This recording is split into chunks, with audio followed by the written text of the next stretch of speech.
নমস্কার বন্ধুরা, টুম্পার রান্নাঘরের পক্ষ থেকে আপনাদের সকলকে আবারও শুভেচ্ছা এবং অভিনন্দন। এই যে দেখেন, দুধ আজকে ক্ষীর বানায় নেব, টাটকা নাড়ু হবে। তো দুধটা আমি ফুটিয়ে ক্ষীরটা তৈরি করে নিই। বন্ধুরা দেখেন, এক কড়াই দুধ জাল দিতে দিতে কতটা কম হয়ে গেছে। এই যে আমার এই ক্ষীরটা তৈরি করার মতো হয়ে গেছে, আর সামান্য একটু জাল দিলেই তৈরি হয়ে যাবে। তো বন্ধুরা, এই নারকেল কেটে নিয়েছি, এখন আমি কুড়িয়ে নেব নাড়ুটা তৈরি করার জন্য। বন্ধুরা, দুধের এই যে ক্ষীরটা আমি তৈরি করে নিয়েছি, আর এই ক্ষীর দিয়ে এই সামান্য একটু আটা মেখে কয়টা রোয়া ভেজে নিয়েছি। আর এখন কড়াইয়ে আমি এই যে নারকেল কোড়া দিয়ে দেব, সামান্য 1 চিমটি লবণ, এবার দিয়ে দেব চিনি, 3খানা নারকেল, 250 গ্রাম চিনি দিয়ে দিলাম। মিষ্টিটা আপনাদের পছন্দ মতো দেবেন। হালকা আঁচেতে এভাবে নাড়তে নাড়তে এই যে চিনি থেকে যে জলটা বেরিয়েছে, এই জলটা আমি মেরে নেব। দেখুন, নারকেলটা নাড়তে নাড়তে আমি একেবারে শুকনো করে ফেলেছি, আর নারকেলের নির্দিষ্ট একটা পাক এসে গেছে। এই যে তলা থেকে কিন্তু হালকা লালচে হয়ে আসছে, আর আঠা আঠাও হয়ে এসেছে। আমি এখন দুধের ক্ষীরটা দিয়ে দেবো এর ভিতরে।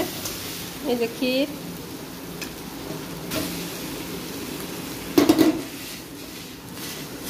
ক্ষীর দিয়ে আবারও একসঙ্গে খুব ভালো করে নেড়ে নেব। কিছুক্ষণ আস্তে হালকা আছে সময় নিয়ে আস্তে আস্তে নাড়া দিতে থাকবো। ক্ষীরটা দিয়ে নাড়ুর পাক আমার তৈরি হয়ে গেছে। এখন দিয়ে দেব এলাচ পাউডার, আর এই যে রোয়া ভেজে রেখেছি রোয়াগুলো দিয়ে দেব।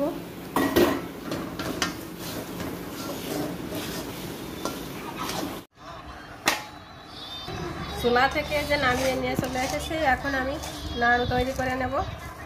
গরম রয়েছে, গরম অবস্থাতে নাড়ুটা তৈরি করতে হবে।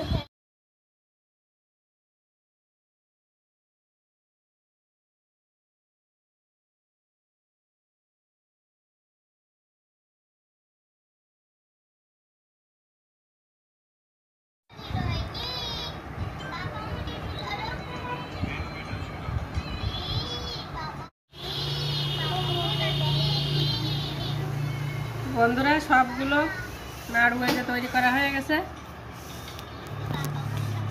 এখন খেয়ে দেখবো কেমন লাগে।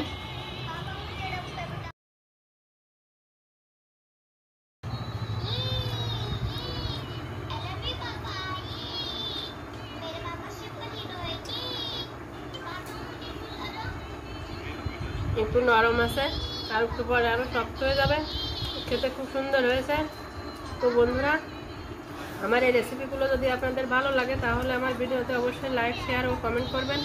আর সকলে আমার চ্যানেলটিকে সাবস্ক্রাইব করে পাশের বেলকনিতে ক্লিক করে সকলে আমার পাশে থাকবেন।